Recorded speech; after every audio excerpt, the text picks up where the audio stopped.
Bismillahirrahmanirrahim. Alhamdulillahi rabbil alamin.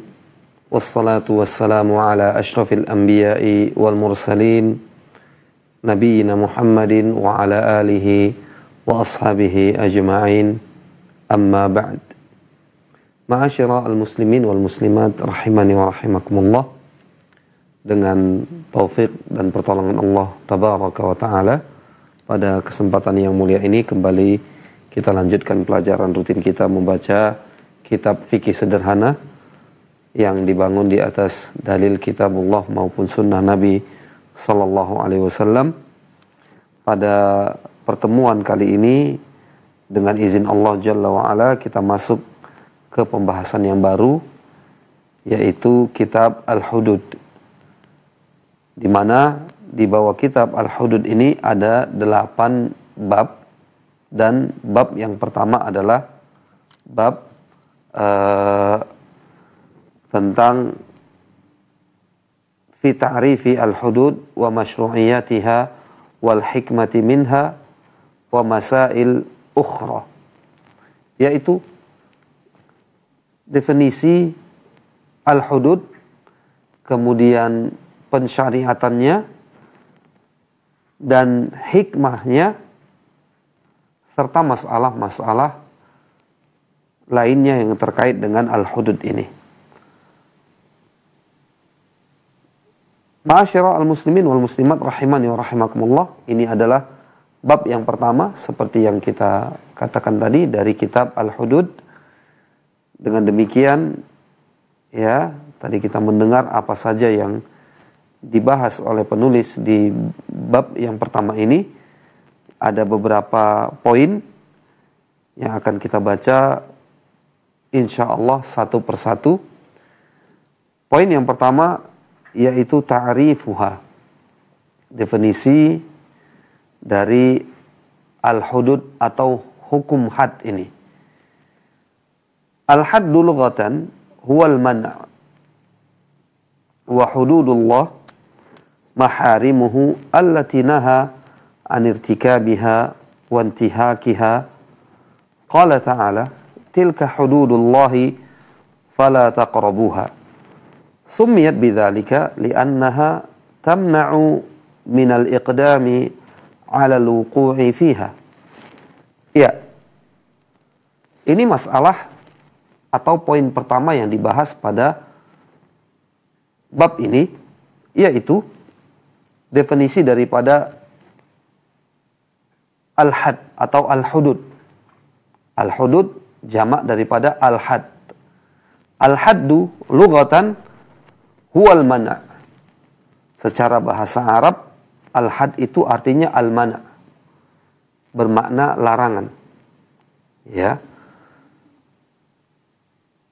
Adapun hududullah, larangan-larangan Allah, maksudnya adalah maharimuhu, hal-hal yang dilarang oleh Allah Subhanahu wa ta'ala. Hal-hal yang dilarang oleh Allah Subhanahu wa ta'ala maknanya tidak boleh dikerjakan dan tidak boleh dilanggar. Allah Subhanahu wa ta'ala berfirman yang artinya itulah larangan-larangan Allah Subhanahu wa ta'ala, fala taqrabuha, maka janganlah kamu mendekati larangan-larangan tersebut. Al-Baqarah ayat 187. Summiyat bidzalika, dinamakan al-had itu dengan had, ya. Dinamakan al-had itu dengan had dikarenakan li'annaha tamna'u min al-iqdami 'ala al-wuqu'i fiha. Karena memang had itu melarang atau mencegah, ya, dari terjerumus ke dalamnya. Atau dinamakan demikian karena memang al-had ini, hukum ini atau hukuman ini mencegah pelakunya untuk melakukannya, mencegah seseorang untuk melakukannya. Ya, ini makna secara bahasa. Nah, agar kita lebih paham lagi, mari kita dengarkan apa yang disebut oleh penulis dari makna al-had ini secara syariat. Kata penulis rahimahumullah, uqubatun muqaddaratun fi syara' li ajli haqqillahi ta'ala, wa qila uqubatun muqaddaratun syar'an fi ma'siyatin litamna'a minal wuqu'i fi mithliha aw fi mithli adz-dzambi alladhi syuri'a lahul iqab. Dalam definisi secara syariat ini penulis membawakan dua definisi. Yang pertama adalah uqubatun muqaddaratun fi syara', yaitu hukum atau hukuman, ya, hukuman yang telah ditetapkan di dalam syariat. Nah, ini harus kita garis bawahi bahwa di sini dimulai dengan kata hukuman atau uqubah, karena memang dia adalah hukuman, baik itu misalnya hukuman itu berbentuk al-qatl, dibunuh, dieksekusi untuk dibunuh, ya, bagi orang-orang yang misalnya melakukan pelanggaran yang namanya zina dan pelakunya adalah muhsan, orang yang sudah pernah menikah, maka hukuman hadnya dia dirajam sampai mati, atau bisa jadi berbentuk cambuk bagi seorang yang menuduh orang lain berbuat zina, yang nanti akan dirincikan pembahasan ini bi'idznillah jalla wa'ala di bab-bab berikutnya. Atau bisa jadi berbentuk dipotong tangannya. Hukuman tadi, had tadi, bisa jadi berbentuk dipotong tangan pelakunya, ya. Dan selain itu dari hukuman-hukuman lain yang akan disebut nanti di bab-bab yang akan datang bi'idznillah tabaraka wa ta'ala. Yang jelas dia adalah hukuman, uqubah muqaddarah fi syara'. Hukuman yang telah ditentukan, yang telah ditetapkan di dalam syariat Islam, ya, li ajli haqqillahi ta'ala, untuk menegakkan hak Allah Subhanahu wa taala. Untuk menegakkan hak Allah Subhanahu wa taala. Nah, ini definisi yang pertama. Kita ulangi, uqubatun muqaddaratun fi syara' li ajli haqqillahi ta'ala. Hukuman yang telah ditentukan, yang telah ditetapkan di dalam syariat.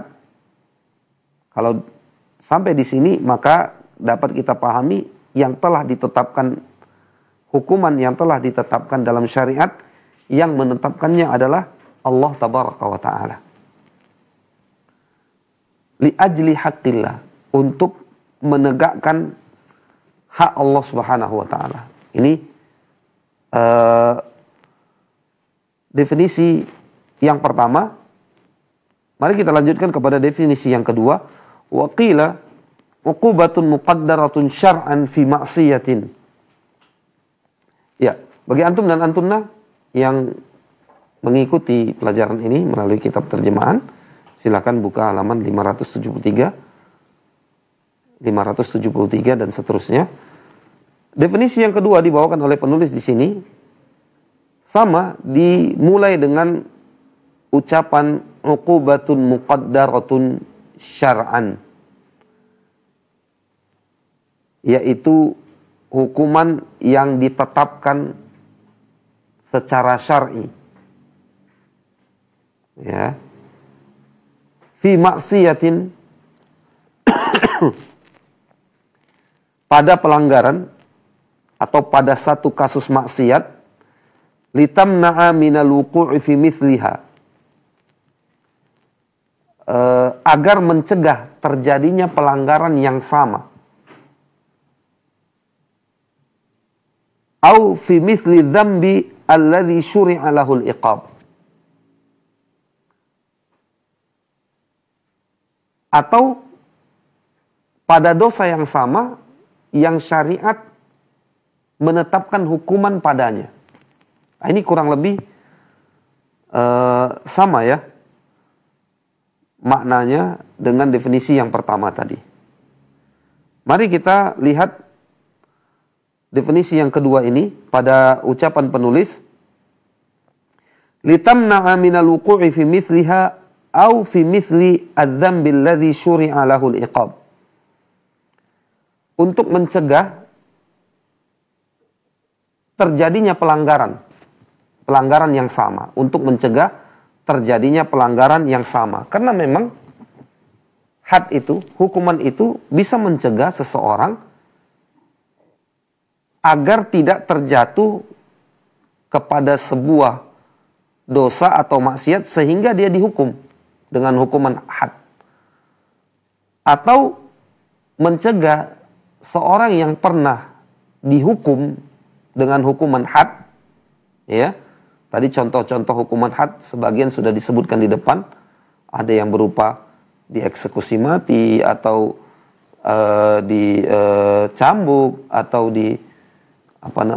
dipotong tangannya, ya. Bisa jadi seseorang pernah melakukan salah satu dari sebuah maksiat, sebuah pelanggaran dalam syariat, kemudian dia dijatuhi hukum had. Maka hukum had ini litamna'a minal wuqu'i fi mithliha, ini perlu kita garis bawahi. Bisa jadi dia mencegah seseorang untuk tidak berbuat pelanggaran sehingga dia dihukum, atau kembali lagi kita katakan, atau dia sudah pernah dihukum agar tidak terulang kembali.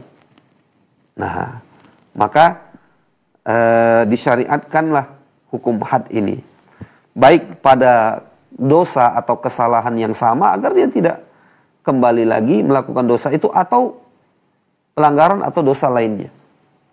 Ya. Baik. Ini yang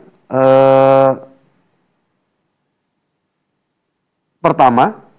Pembahasan yang kedua.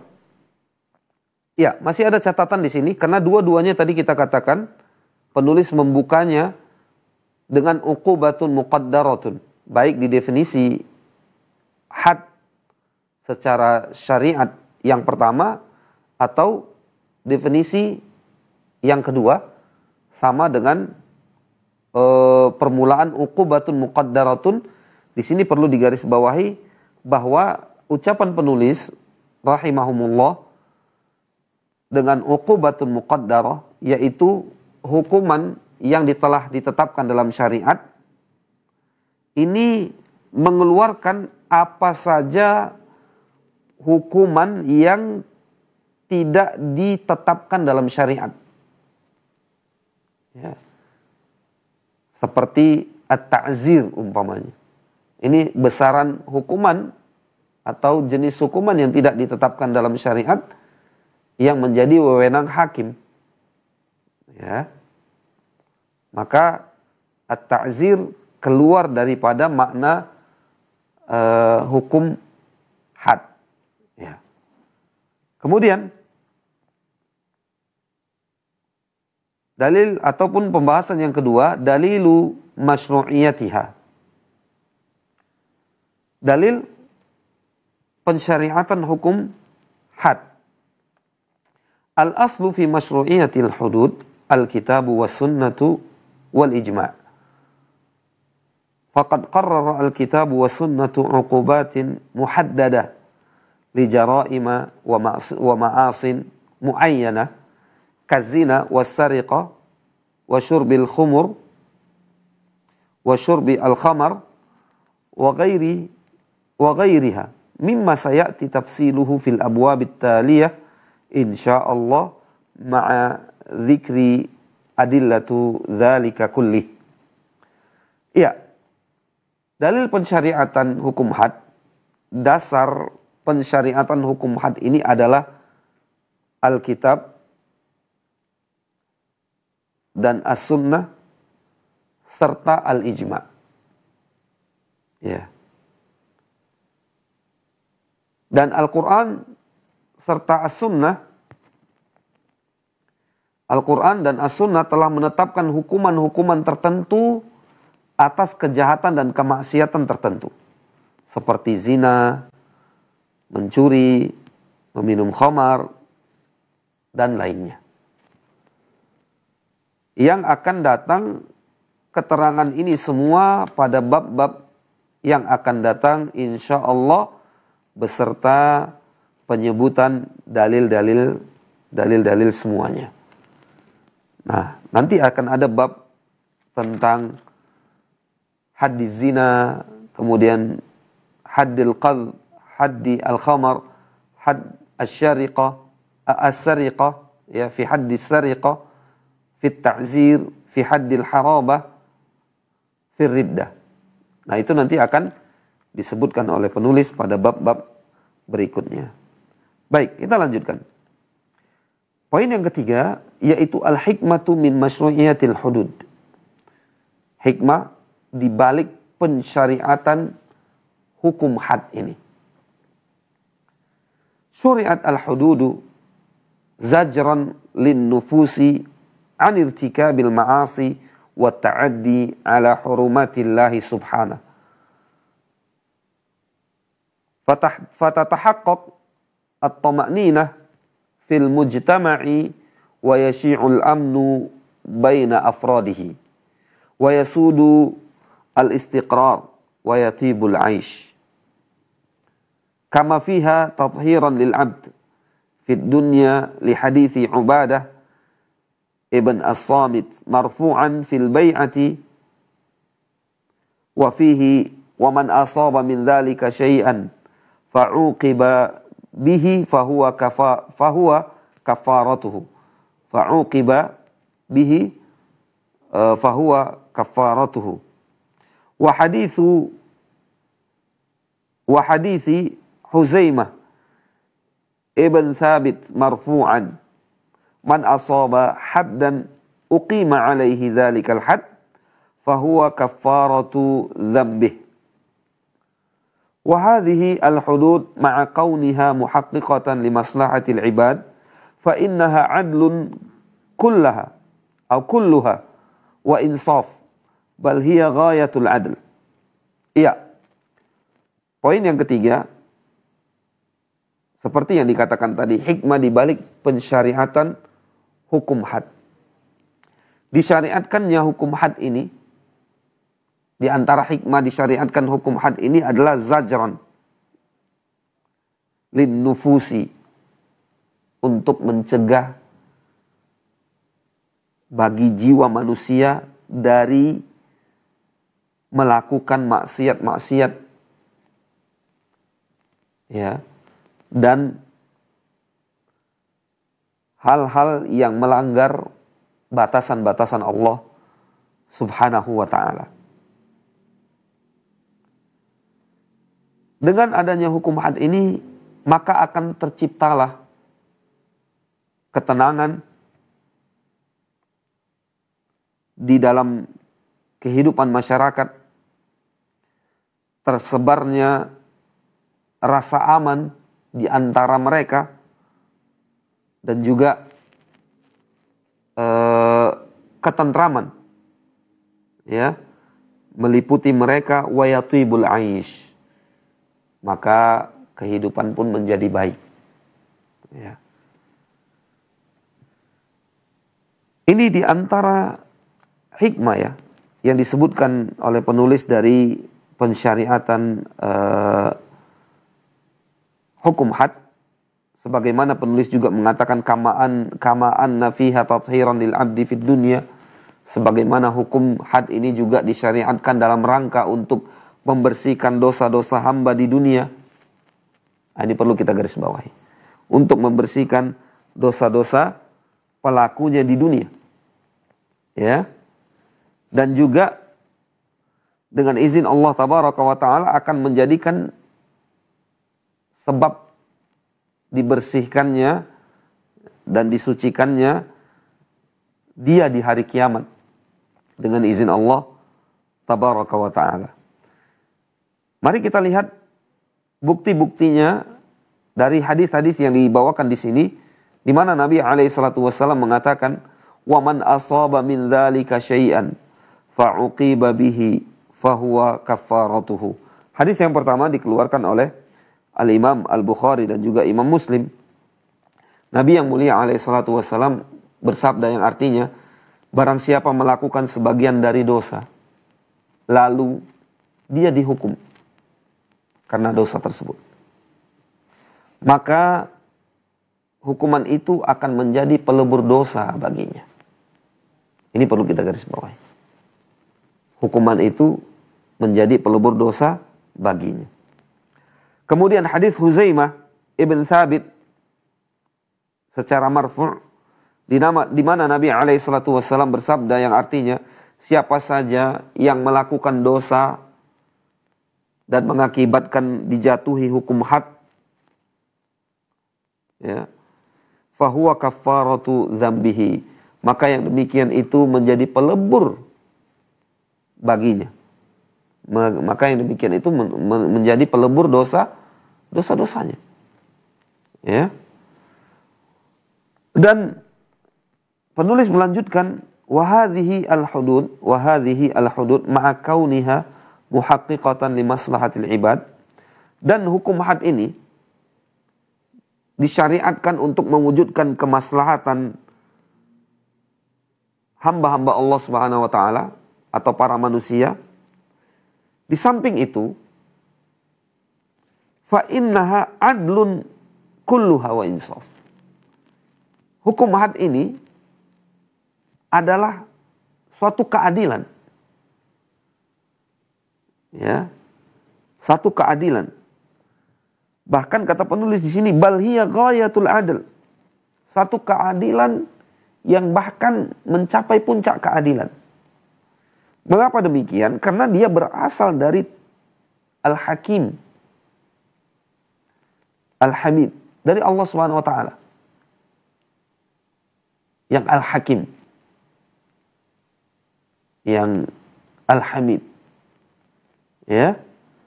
Yang mana Allah Subhanahu wa taala tidak pernah menzolimi sesiapapun.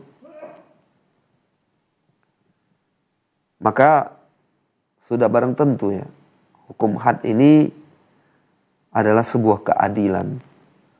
Bahkan puncak keadilan. Nah, kemudian yang keempat, wujubu iqamati al-hudud wa tahrimu asy-syafa'atu fiha. Yang keempat adalah kewajiban menegakkan hukum had di antara manusia dan larangan syafaat di dalamnya. Dan larangan syafaat di dalamnya. Baik. Kita baca. Tajibu iqamatu al-hudud bainan nas man'an lil ma'asi wa dar'an lil usat. Waqad qala Rasulullah sallallahu alaihi wasallam muraghiban fi iqamatil hudud, iqamatu haddin min hududillah khairan min matari arba'ina lailatan min biladillahi azza wa jalla. Iya. Kata penulis di pembahasan atau bagian keempat ini, wajib menegakkan hukum had, ya, atau kewajiban menegakkan hukum had di antara manusia dan larangan syafaat di dalamnya. Ini perlu kita perhatikan baik-baik. Dan larangan memberikan syafaat di dalamnya. Penulis mengatakan menegakkan hukum had, ya, merupakan suatu kewajiban menegakkan, ya, tajibu iqamatul hudud, wajib menegakkan hukum had di tengah-tengah manusia guna untuk man'an lil ma'asi wa dar'an lil usad, untuk mencegah kemaksiatan, man'an lil ma'asi, untuk mencegah kemaksiatan dan juga menghalangi para pendosa atau para penjahat untuk berbuat jahat. Rasulullah SAW bersabda, memberikan motivasi ya, atau mendorong penegakan hukum had ini, yang artinya menegakkan satu hukuman had yang telah ditetapkan oleh Allah Azza wa Jalla lebih baik daripada hujan 40 malam di negeri Allah Tabaraka wa Ta'ala. Hadis ini dikeluarkan oleh Ibnu Majah dan Imam Ahmad, dan hadis ini dihasankan oleh Syekh Al-Albani rahimahullahul jami'. Nah, ma'asyiral muslimin wal muslimat rahimani wa rahimakumullah. Nah, selanjutnya penulis mengatakan wa tuhramus syafa'atu fil hududi li isqatiha wa adami iqamatiha idza balagatil imamu wa thabatat indahu kama yahrumu ala waliyyi al-amr qabulu syafa'ati fi dhalik liqaulihi sallallahu alaihi wasallam man halat syafa'atuhu duna haddin min hududillah faqad daddallahu atau faqad daddallaha fi amrihi waliraddihi sallallahu alaihi wasallam syafa'at Usamah ibn Zaid fil makhzumiyati allati saraqat wa ghadabihi lidzalik hatta qala sallallahu alaihi wasallam wa aymullah law anna Fatimata binta Muhammadin saraqat laqata'tu atau laqata'a Muhammadun yadaha. Diharamkan memberikan syafaat untuk menggugurkan tegaknya hukum had. Ya. Wa tuhramu syafa'atu fil hudud li isqatiha wa adami iqamatiha. Diharamkan memberikan syafaat untuk menggugurkannya, untuk menggugurkan hukum had. Dan tidak menegakkan hukum had manakala perkaranya sudah sampai di tangan hakim dan telah terbukti. Nah, ini diharamkan untuk tidak ditegakkan.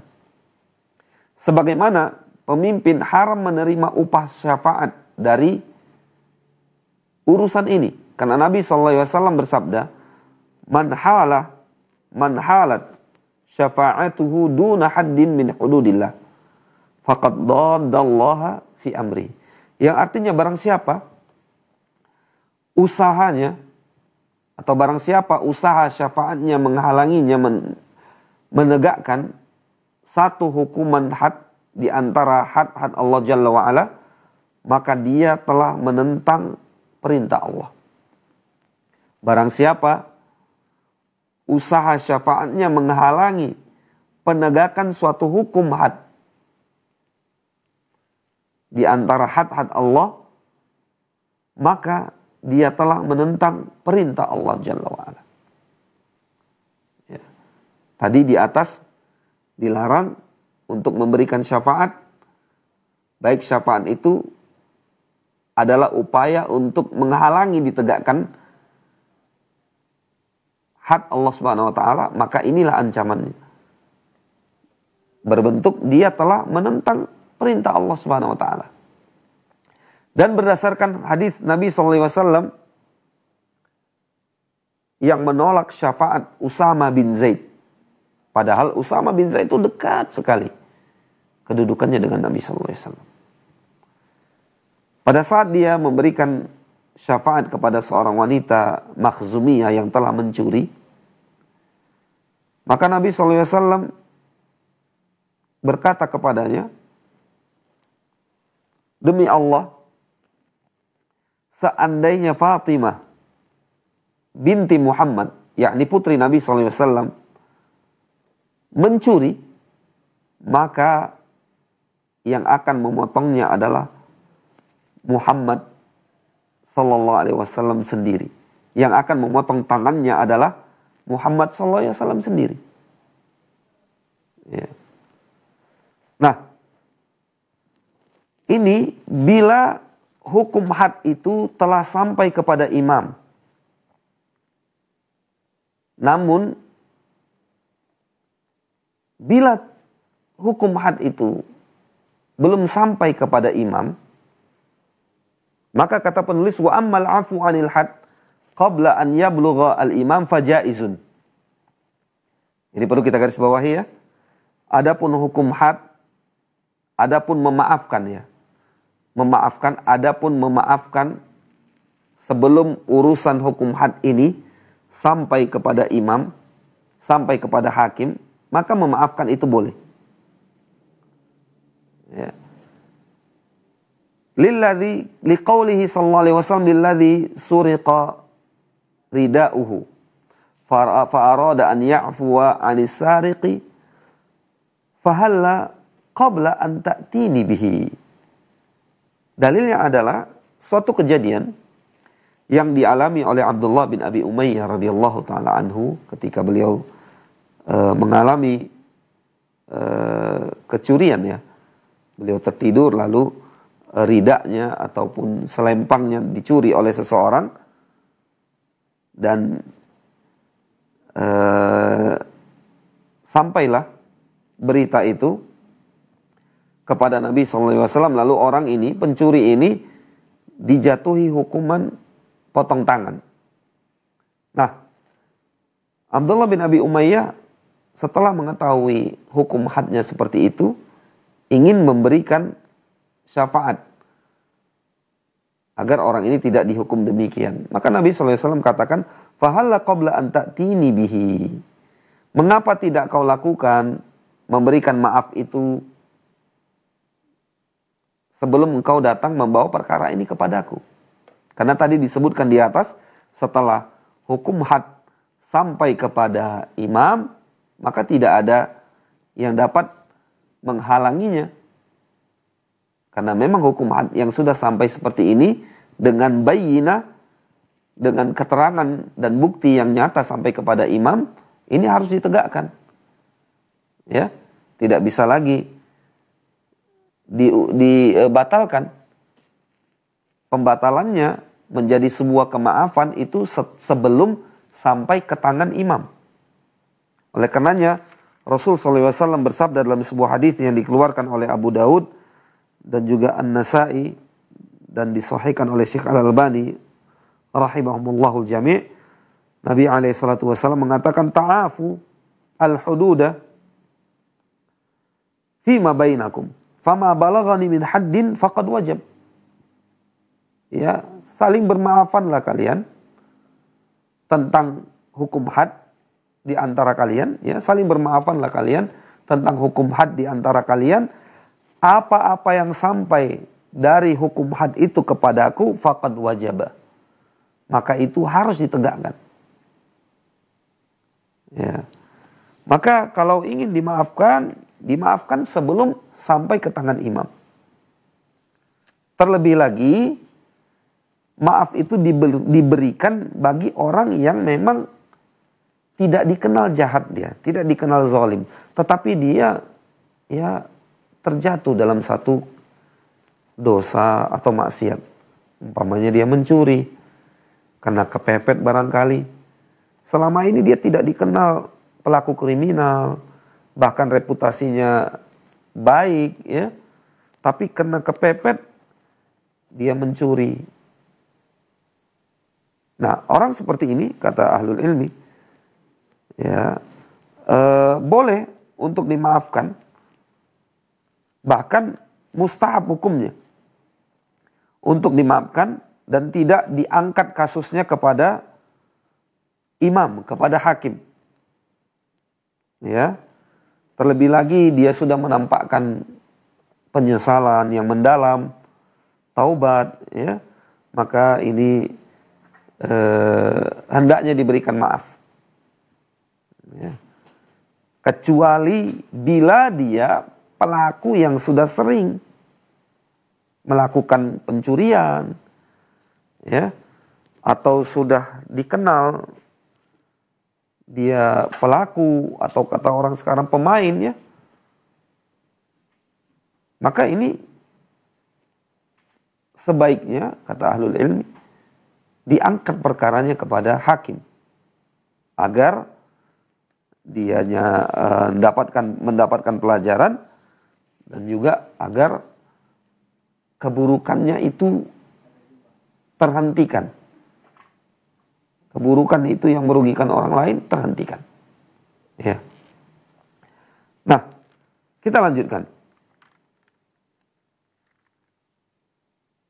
Atau ada sebuah pertanyaan mungkin sampai di sini, yaitu tadi dikatakan bahwa hukum had ini adalah hak Allah Subhanahu wa taala. Bahkan dalam definisi tadi disebut li ajli haqqillahi ta'ala. Disyariatkannya hukum had ini untuk menegakkan hak Allah Subhanahu wa taala. Apabila demikian, ya, maka ini wajib untuk ditegakkan. Karena dia adalah hak Allah Subhanahu wa taala. Ya. Lalu kenapa dikatakan tadi ketika sebelum diangkat perkara suatu kriminal yang harus dijatuhi hukum had tadi, sebelum diangkat kepada hakim, boleh atau bahkan mustahab hukumnya untuk diberikan maaf, bahkan ditutupi aibnya. Mengapa demikian? Nah, ini perlu dijawab.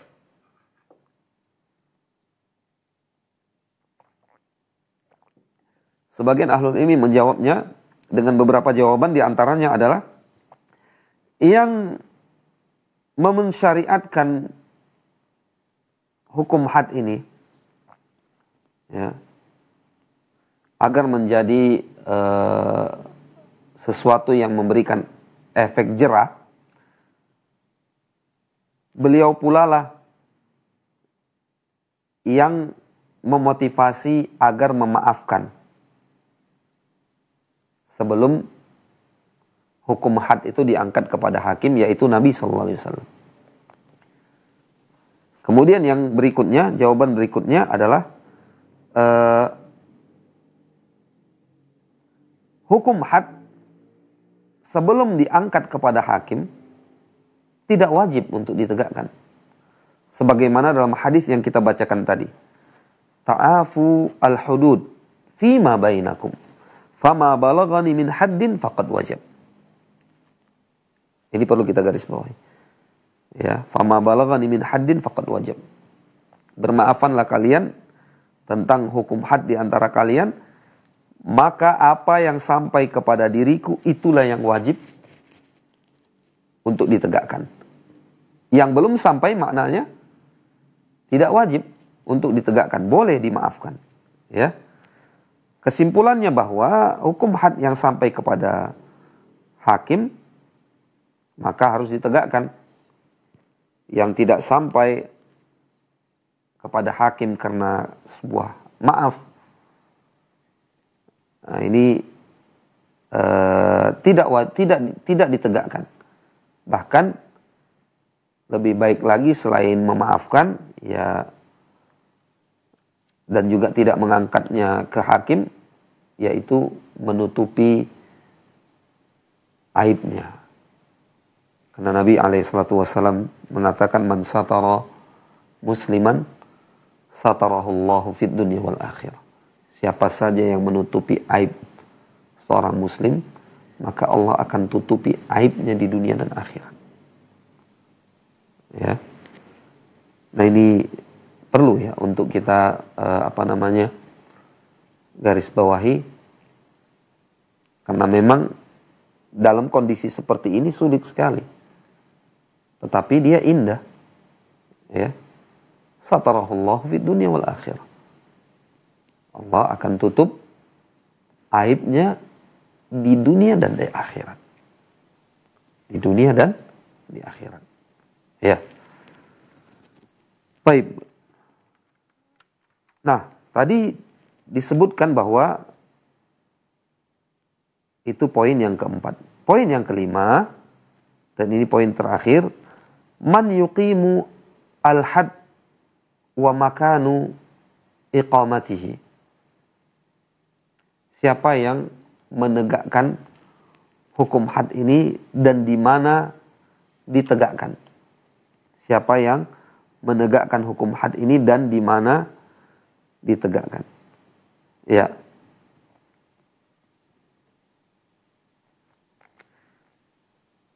Alladhi yuqimu al-had huwa al-imamu au naibuhu. Ini perhatikan baik-baik. Ya. Yang menegakkan hukum had itu adalah al-imam. Al-imam maksudnya di sini adalah waliul amr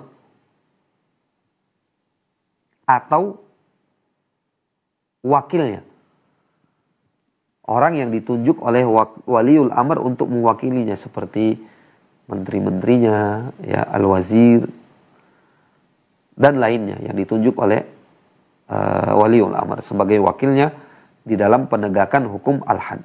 Faqad kana Nabi sallallahu alaihi wasallam yuqimul hududa fi hayatihi thumma khulafa'uhu min ba'dihi. Wa qad wakkala an-nabiy sallallahu alaihi wasallam man yuqimu al-hadda niyabatan an. Faqal waqdu ya Unais ila imra'ati hadha fa in i'tarafat farjumha. Setelah tadi kita mengetahui siapa yang menegakkan hukum had ini, yaitu al-imam, waliul amr, atau orang yang mewakilinya yang telah ditunjuk oleh waliul amr itu sendiri, ya, maka di sini ada dalil. Sebelum kita sampai kepada dalil itu, adalah Nabi SAW di dalam sepanjang hidupnya beliau menegakkan hukum had. Demikian juga para khulafa ar-rasyidun setelahnya. Dan Nabi SAW telah mewakilkan seseorang yang ditugaskan untuk yuqimu al-had niyabatan an, untuk menegakkan hukum had mewakili Nabi SAW. Pada sebuah kasus Rasulullah SAW berkata kepada Unais, "Waqdu ya Unais, berangkatlah engkau wahai Unais kepada imra'ati hadza, istri dari laki-laki ini. Bila dia mengaku, ya, bila dia mengaku berbuat zina, maka tegakkanlah atau rajamlah dia." Asyahid di sini, intinya di sini bahwa Nabi SAW telah mewakilkan seorang sahabat bernama Unais radhiyallahu taala anhu di dalam penegakan hukum had. Hadis ini dikeluarkan oleh Imam Al-Bukhari dan juga Imam Muslim. Wajib dzalika 'ala al-imam dhamanan lil adalati wa man'an lil haifi wadh-dhulm. Ini juga perlu untuk kita garis bawahi. Hal ini wajib dilakukan oleh para imam, para pemimpin untuk menjamin keadilan dan mencegah kezaliman. Ya. Karena kalau hal ini iqamatu al-hudud, penegakan hukum had ini dikembalikan kepada individu-individu, maka rawan zalim. Rawan terjadi kezaliman dan ketidakadilan. Ya. Wa yuqamu al-had fi ayyi makanin ghairi al-masjid. Dan hukum had itu diselenggarakan, ditegakkan di mana saja kecuali di dalam masjid. Faqad nahan Nabi sallallahu alaihi wasallam an yustaqada fil masjid. Faqad naha an-Nabi sallallahu alaihi wasallam an yustaqada fil masjidi wa an tunshada fihi al-ash'ar wa an tuqama fihi al-hudud. Wa dhalika siyanatan lil masjidi anit talawuthi wa nahwihi. Wa jaa fi ba'di ar-riwayat fi qissati rajmi Ma'iz fakhruj ila fakhruj ilal harrati farjum. Iya. Hukum had ini ditegakkan di mana saja selain di masjid, karena Nabi SAW telah melarang. Ya, faqad naha an-Nabi SAW an yustaqada fil masjid. Nabi SAW melarang hukum qisas ini dilakukan di dalam masjid. Karena ya ada talawuth nanti. Darah yang berceceran. Mungkin juga orang yang akan dihukum dengan hukuman seperti pencuri, dia dipotong tangannya, dia grogi, bisa jadi terkencing di sana atau bahkan keluar kotorannya, ya, itu menyebabkan najis. Maka ini tidak dilakukan di masjid. Demikian juga wa antun syada al fihil ash'ar. Nabi SAW melarang di dalam masjid untuk dilantunkannya syair-syair serta ditegakkannya tadi hukum al-had, ya. Ini syahidnya. Nabi SAW melarang wa an tuqama fihil hudud, dan dilarang oleh Nabi SAW di dalam masjid itu untuk menegakkan hukum had. Wa dzalika siyanah lil masjid.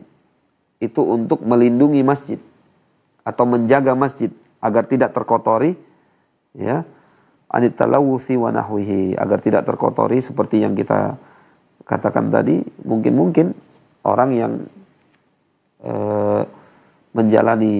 akan menjalani hukum had itu grogi, takut, keluar air seninya, ya, terkencing dia, bahkan mungkin keluar kotorannya, itu sangat mungkin sekali.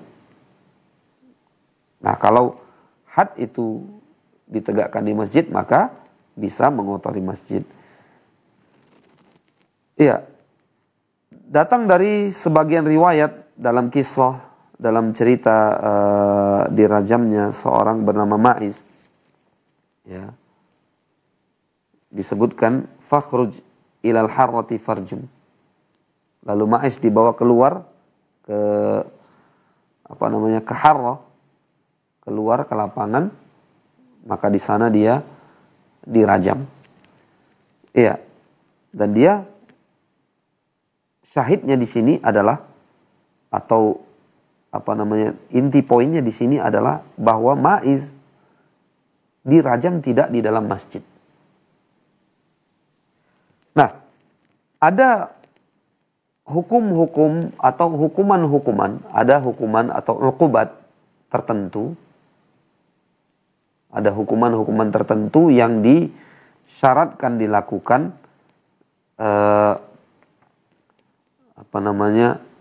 di depan khalayak ramai, agar mereka melihat, mendengar, dan lalu kemudian dapat pelajaran, seperti hukum berzina, ya, hadduz zina, yang nanti biidznillah akan kita bahas di bab berikutnya, di bab kedua, di mana Allah Jalla wa Ala mengatakan wal yashhad adzabahuma ta'ifatun minal mu'minin. Hendaknya hukuman rajam untuk dua pezina itu dilihat oleh sekelompok orang dari kalangan kaum mukminin. Ya, ada yang demikian disyaratkan daripada hukum al-had. Iya. Selesai kita dari pembahasan hukum al-had. Hanya saja di sini kita tambahkan sedikit, tadi ada yang terlewat, ya, catatannya, dan ini cukup penting juga pada definisi, khususnya definisi yang pertama tadi, di mana penulis mengatakan definisi al-had secara syariat adalah uqubatun muqaddaratun fi syar' li ajli haqqillah. Hukuman yang telah ditetapkan di dalam syariat untuk menegakkan hak Allah Subhanahu wa taala. Nah, di sini ada ucapan penulis li ajli haqqillah yang artinya adalah untuk menegakkan hak Allah Subhanahu wa taala atau untuk menunaikan hak Allah Subhanahu wa taala. Maka kalimat ini, kalimat li ajli haqqillah ini mengeluarkan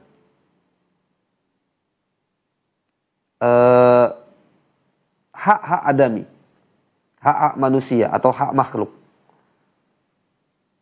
Ya, karena hak makhluk itu bukan bagian daripada al-hudud, akan tetapi bagian daripada al-qisas. Ini mengingatkan kita kepada pembahasan sebelum-sebelumnya. Contohnya, jika ada seorang membunuh orang lain, maka pelaku ini diberi maaf.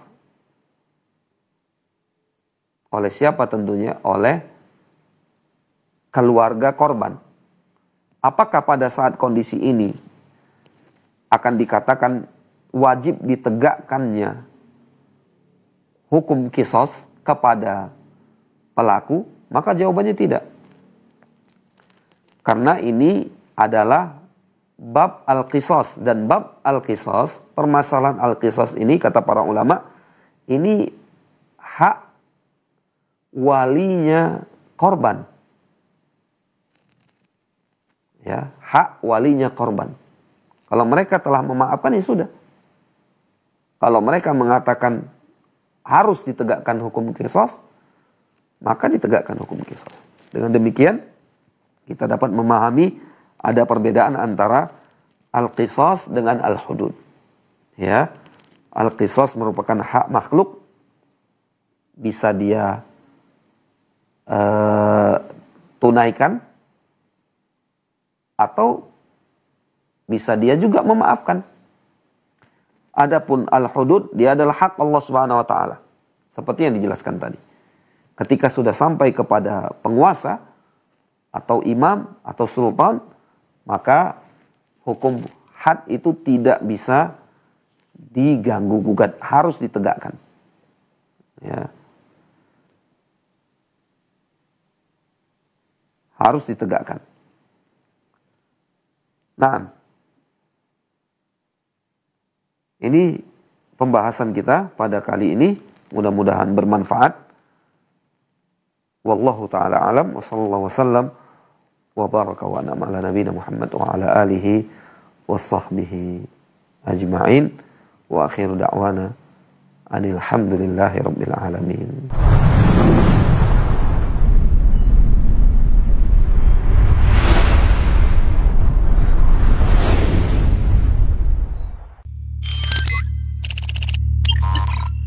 You